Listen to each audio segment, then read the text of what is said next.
On a Monday at 3 p.m., outside of rush hour traffic, a car from Times Square to Central Park in New York might cost you around $17. Now fast forward 3 hours. As more people are looking for cars, that same ride might cost closer to $24. If you've taken a trip like this or bought a plane ticket, you know to expect big price swings based on demand, time, or location. But did you know that those price swings are happening all over the economy, and often in places where you might not expect, like on your laundry detergent or even a blouse? These changes are part of a high-tech and fast-spreading strategy called dynamic pricing.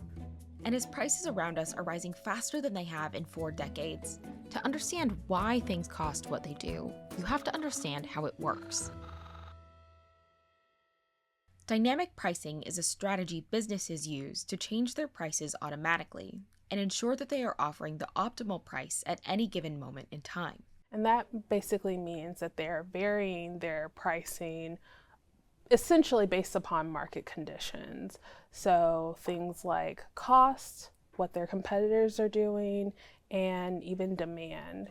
Because those factors can change quickly, some businesses are updating prices more often. In February, 75% of retailers on QuickLizard, a pricing software platform, said they increased how often they update their prices in the last year. So where can you spot dynamic pricing other than rideshare companies and airlines? You probably recognize it with gas prices, where the price of a gallon can change daily. Or on Amazon, which has been using dynamic pricing for years.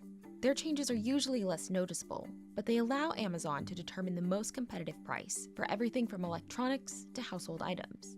For example, here's the price of these Tide Pods over a day at the beginning of April.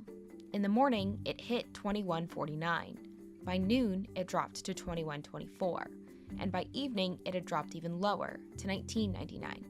A spokesperson from Amazon said the company's prices fluctuate so they can meet or beat the lowest competitive price from other retailers. But this is what dynamic pricing looks like in action, and you may start seeing similar strategies in brick-and-mortar stores too. Chains like Kohl's and Best Buy have rolled out electronic price tags, some of which almost look like paper price tags, making it easier and quicker to change the price on, say, a display of televisions. All right, so I'm at Best Buy and they got Lego, and that's cool and all, but check it out. They're moving to all digital price tags.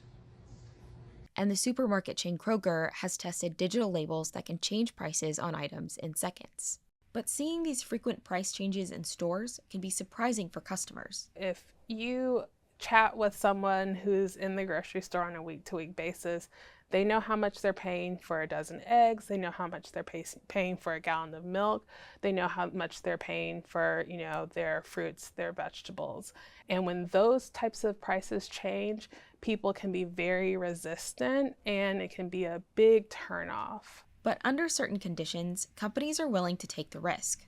Companies will go to dynamic pricing when more traditional ways of pricing are no longer working for them. So maybe they have previously changed their prices once a quarter, maybe once a month, and they're starting to notice that their costs are shifting so much throughout the month or the quarter that their margins are getting squeezed more than they would like. When most businesses decide to start using dynamic pricing, they use software to track various factors. There will be a range, a huge number of algorithms whose role is, again, to mimic the choices that humans make.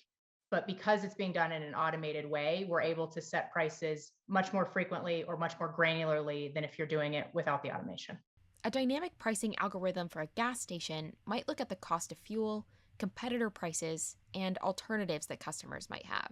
What dynamic pricing would allow me to do is, instead of having, a single point of view that is driven by the price of crude, I actually could have a very granular point of view on individual competitors and what my delivered cost is of the fuel, and then execute those price changes on a very frequent basis. But that algorithm might look different for a grocery store.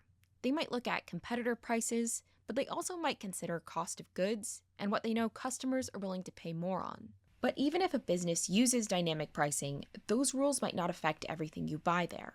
There are a few exceptions where prices are largely fixed and they're actually being set by the manufacturer. Examples of that would be jeans. There's certain types of sneakers or athletic apparel where the manufacturer also sets the prices. And then prestige cosmetics is a third where you see a lot of manufacturer set pricing. But beyond that, where the retailer is actually able to set their price, dynamic pricing can be applicable across the store. As more companies use dynamic pricing, you might start noticing it more often, especially during periods of inflation like the one we're in now. You could be, visiting a store that has been using dynamic pricing for a long time, but now you're noticing that the prices of things are changing a lot. And that's not because they're doing something different, that's because the inputs are changing more frequently. The adoption of dynamic pricing is expected to continue, and mom and pop shops and local retailers are starting to experiment with it as well as big box stores.